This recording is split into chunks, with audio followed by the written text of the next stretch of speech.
حکومت کا ساتھ دیا ہے. آج ان کا اجلاس ہو رہا ہے، لیکن اس حکومت کی قسمت کو دیکھیے کہ ایک ایسا پوزیشن ہے جس کا نظریہ بھی ایک نہیں ہے، جس کا ایجنڈا بھی ایک نہیں ہے، جس کا پروگرام بھی ایک نہیں ہے، اور صرف حکومت کے کچھ غلط رویوں نے ان کو آج ایک کرنے پر مجبور کیا ہے. پاکستان میں اب 8 کروڑ سے زیادہ عوام ایسے ہیں جو خط غربت سے نیچے گئے ہیں. 2.5 کروڑ سے زیادہ بچے ہمارے تعلیمی اداروں سے باہر ہے. برآمدات میں 25% کمی ہوئی ہیں، اور معیشت جس کے بارے میں خود جناب عمران خان صاحب فرماتے تھے کہ جب روپیہ کی قیمت گر جائے تو آپ کو معلوم ہونا چاہیے کہ حکومت چوری میں ملوث ہے. عمران خان صاحب فرماتے تھے کہ میں خودکشی کروں گا لیکن IMF کے پاس نہیں جاؤں گا. عمران خان صاحب فرماتے تھے کہ میری حکومت آ جائے تو میں ڈالر کو 68 روپیہ سے زیادہ بڑھنے نہیں دوں گا. یہ فرماتے تھے کہ چینی فی کلو ہماری حکومت میں 45 روپے پر آپ کو ملے گی، لیکن آج 55 روپے فی کلو کے بجائے 112 روپیہ فی کلو پہ چینی ملتی ہے. تیل کی قیمتوں میں ڈبل اضافہ ہوا، بجلی کے بلوں میں ڈبل اضافہ ہوا، اور جو اعلانات حکومت نے کیے تھے کہ میں یہ کام نہیں کروں گا، یہ حکومت وہی کام کر رہی ہے. اور جن کے بارے میں کہا تھا کہ ہم یہی کام کریں گے، 2 سالوں میں 870 دنوں میں یہ حکومت وہی کام نہیں کر سکی. میرے بھائیوں، اس لیے میں آج کہنے پر مجبور ہوں کہ PTI کی حکومت اس وقت ایک ایسی حکومت ہے جو کاغذوں میں تو موجود ہے لیکن گراؤنڈ پر نظر نہیں آتا.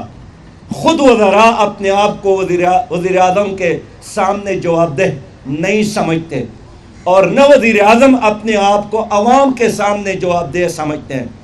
اس حکومت نے آنے کے بعد جو بڑا کام کیا وہ یہ کہ ہمارے پارلیمنٹ کو بھی توقیر کیا ہے، اور پارلیمنٹ کی کارروائی اب کوئی شریف آدمی سننے کے لیے تیار بھی نہیں ہے، اس لیے کہ اس میں گالی گلوچ کے علاوہ کوئی لفظ آپ کو نہیں ملے گا.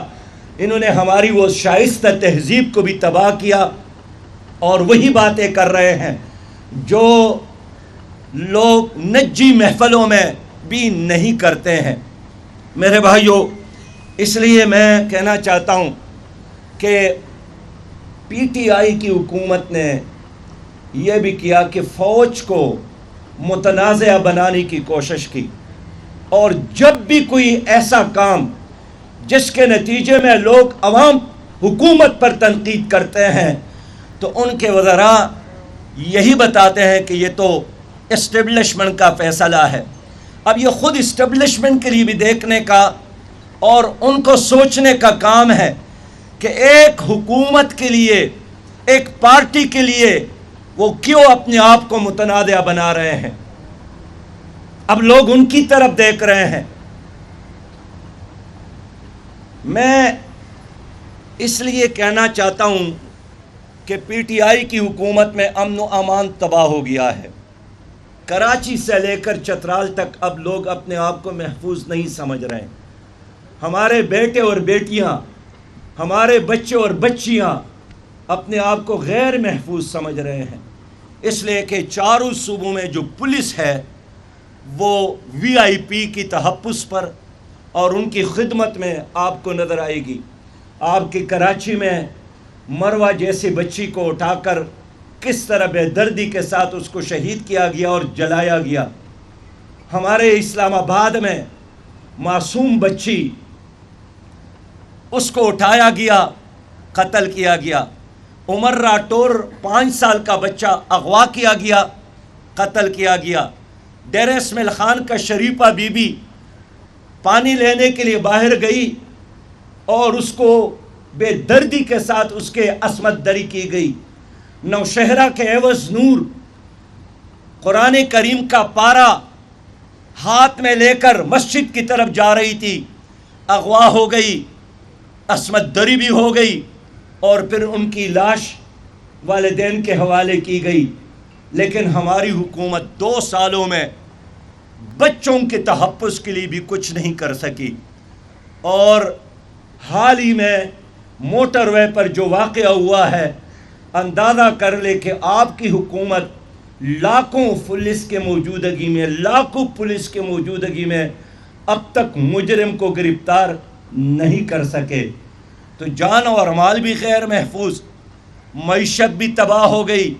تو اب خود حکومت عوام کو بتائیں کہ اس حکومت کے باقی رہنے کا آخر کیا جواز ہے۔ ہم نے دیکھا کہ ماشاء اللہ کے زمانے میں بھی میڈیا کے ساتھ اس طرح سلوک نہیں ہوا جس طرح سلوک اس حکومت میں میڈیا کے ساتھ کیا گیا۔ سینئر اینکرز کو جس طرح اپنے چینل سے بگایا گیا، دباؤ ڈال کر اس کو نکالا گیا، اور ہزاروں ہمارے میڈیا کے ورکر بے روزگار بنائے گئے، اور ان کے بچے اب نان شبینہ کے محتاج ہے۔ پشاور میں ایک ہی پروجیکٹ اس حکومت نے بنایا ہے، پی ٹی آئی کی اس حکومت نے، لیکن ایک نامکمل منصوبے کا افتتاح خود وزیر اعظم نے کیا۔ حال یہ ہے کہ وزیر اعظم کا اعلان ہے کہ کسی بھی سرکاری اسکیم کا پروجیکٹ کا افتتاح وزیر نہیں کرے گا، اس ڈپارٹمنٹ کا انچارج کرے گا، لیکن اپنے اعلانات کو بھول گئے، اور بڑی جلدی میں جا کر شاید ان کو بھی احساس ہے کہ ہمارے دن توڑے ہیں، تو انہوں نے اس کا افتتاح کیا۔ اب 5 بسیں تو جل گئے، اب یوں سمجھے کہ BRT پورا جل رہا ہے، آپ کا پیسہ جل رہا ہے۔ کون ذمہ دار ہے؟ کوئی بھی یہ نہیں سمجھتا کہ کون ذمہ دار ہے۔ اس وقت پاکستان میں سول سپریمیسی ختم ہو گئی ہے، عدلیہ بھی ایک کنٹرول سسٹم کے ساتھ چل رہا ہے۔ کشمیر ایوب خان کے بعد یحییٰ خان نے بنگال مشرق پاکستان بنگلہ دیش بن گیا۔ اس حکومت میں بھی مقبوضہ کشمیر انڈیا نے ہڑپ کیا۔ 14 مہینوں سے مقبوضہ کشمیر میں لاک ڈاؤن ہے، ہماری حکومت دیکھ رہی ہے، کچھ اچھل کود کر کے، کچھ بیانات دے کر اپنی عوام کو تسلی دے رہی ہے، لیکن ذہنی طور پر اور ان کے اقدامات کو دیکھ کر موجودہ حکومت نے مقبوضہ کشمیر پر انڈیا کا قبضہ قبول کیا ہے۔ میرے بھائیوں، میں اس لیے آج آپ کے پاس آیا ہوں کہ کراچی پاکستان کا ایک معاشی شہرگ ہے، کراچی پاکستان کا ایک نظریاتی شہرگ بھی ہے، لیکن آج کراچی پریشان ہے۔ آج بھی میں یہاں آیا ہوں، لوگوں نے بتایا کہ کئی دنوں سے گیس کا لوڈ شیڈنگ ہے، بجلی نہیں ہے، پانی نہیں ہے۔ آج APC میں یہ بھی موضوع بنانا چاہیے کہ آخر 2 سال تو گزر گئے، یہاں PTI کی حکومت ہے، یہاں صدر پاکستان PTI سے تعلق رکھتا ہے، گورنر PTI سے تعلق رکھتا ہے، کئی وفاقی منسٹر کراچی سے تعلق رکھتے ہیں، لیکن کراچی کا ایک مسئلہ بھی PTI کی حکومت نے بھی، پیپل پارٹی کی حکومت نے بھی، اور ان کی حکومت نے بھی حل نہیں کیا، اور آج بھی یہاں کے لوگ رو رہے ہیں۔ مجھے یہاں بتایا گیا کہ ہم نے بھی احتجاج کا فیصلہ کیا ہے۔ یعنی حیرانگی کی بات ہے کہ فیصلوں میں شریک بھی ہے، مرکزی حکومت میں شامل بھی ہے، 30 سالوں سے ہر حکومت کا حصہ بھی ہے، تو فیصلے بھی خود کرتے ہیں اور رونے کا موقع بھی کسی اور کو نہیں دیتا ہے۔ تو آج میں اس لیے آیا ہوں کہ میں حکومت سے پوچھنا چاہتا ہوں کہ گزشتہ دنوں یہاں وزیر اعظم صاحب تشریف لائے تھے، اور انہوں نے 1100 ارب کا ایک پیکج اس شہر کے لیے اعلان کیا، لیکن یہ نہیں بتایا کہ یہ پیکیج انہوں نے 1.25 کروڑ عوام کے لیے پیش کیا ہے، اعلان کیا ہے، یا 3 کروڑ کے عوام کے لیے پیش کیا ہے۔ آپ پہلے تو بتا دیں کہ اس شہر کے آبادی کتنی ہے۔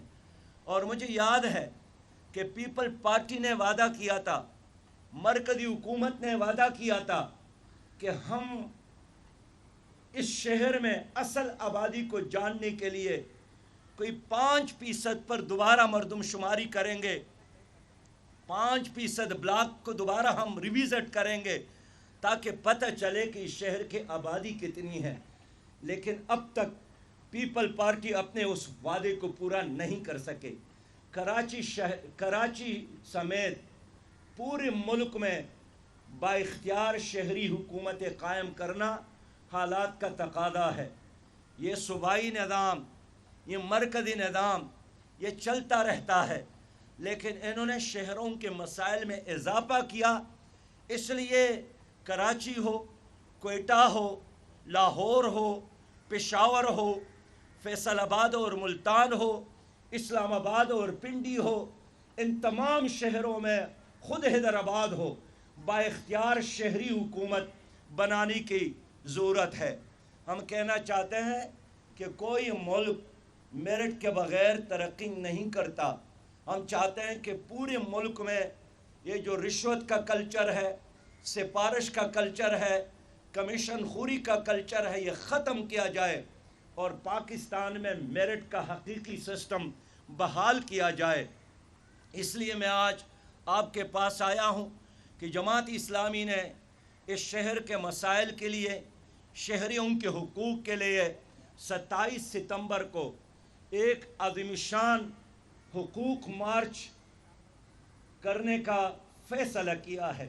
تو آج میں خود آپ کی خدمت میں حاضر ہوں کہ آپ لوگ اس مارچ میں شرکت کریں اور اپنی محرومیوں کے خاتمے کے لیے گھر سے نکل کر پہلا قدم اٹھا لیں۔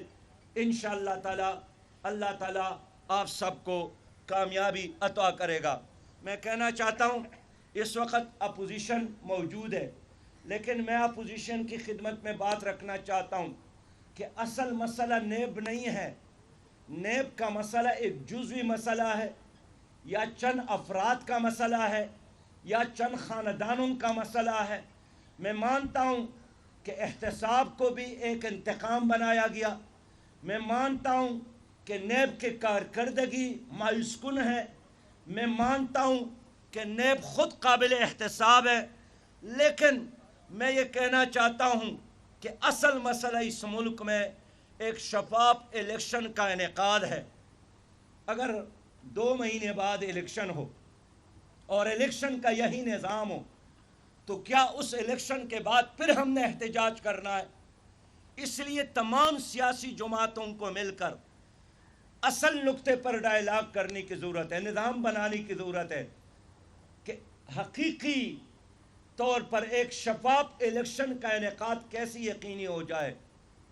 جب تک الیکشن کا نظام درست نہ ہو، جب تک الیکشن کمیشن با اختیار نہ ہو، اور جب تک عدلیہ آزاد نہ ہو، پاکستان ترقی نہیں کر سکتا۔ میں آپ سے یہی عرض کرنے آیا ہوں کہ آج بنیادی طور پر پورے ملک کا بھی مسئلہ ہے، لیکن کراچی شہر میں ہوں تو کراچی شہر کے جو مسائل ہیں اس کے لیے احتجاج کرنا، اس کے لیے گھروں سے باہر نکلنا اور اس کے لیے اپنے حقوق کے لیے جدوجہد کرنا، یہ آپ سب شہریوں کے ذمہ داری ہے۔ میں اپوزیشن سے کہنا چاہتا ہوں کہ ذرا اس پوزیشن کو بھی کلیئر کریں کہ گزشتہ 2 سالوں میں ہر لمحے پر پیپل پارٹی نے اور مسلم لیگ نے پی ٹی آئی کا ساتھ کیوں دیا ہے۔ آج بھی سینٹ کا چیئرمین جناب سنجرانی صاحب ہے، لیکن ڈپٹی چیئرمین جناب مانڈری والا صاحب ہے۔ میں اس وقت بھی حیران تھا کہ دونوں پارٹیاں تو آپس میں لڑ رہے ہیں، ایک دوسرے پر الزامات لگا رہے ہیں، لیکن ایک رات میں کیا ہوا کہ انہوں نے ایک مشترکہ پینل بنایا اور پھر کامیاب بھی ہو گئے.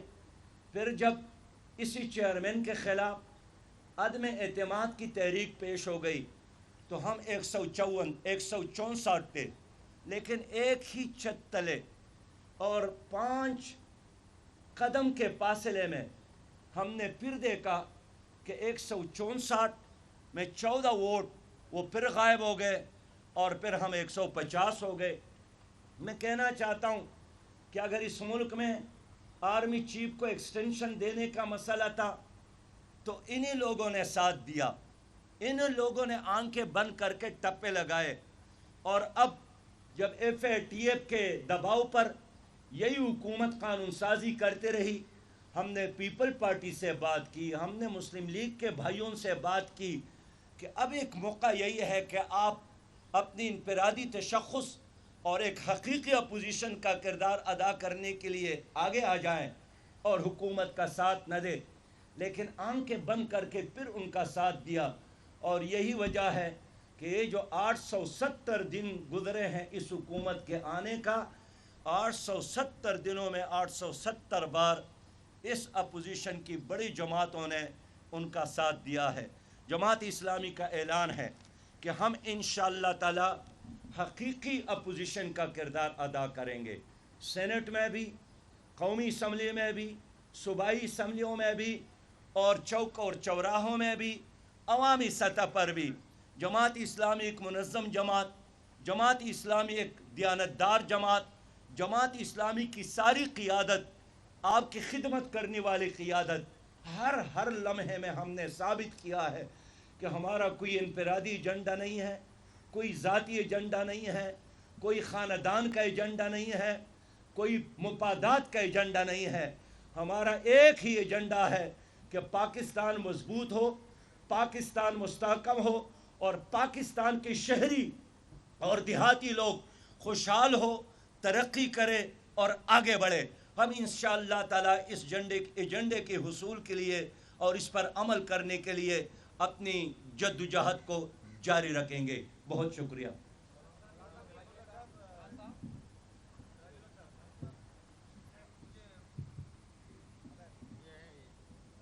یہ بتائیے گا کہ کل آپ نے جیسے کہا تھا کہ شہزادے اور شہزادیوں کے لیے جو اقتدار کی جنگ ہے وہ ہم نہیں لڑیں گے، تو وہ شہزادے اور شہزادیوں کے نام بھی بتا دیں. اور دوسرا یہ بتائیں کہ تحریک انصاف کہتی ہے کہ جتنے بھی APC میں بیٹھے ہیں وہ سارے مجرم ہیں.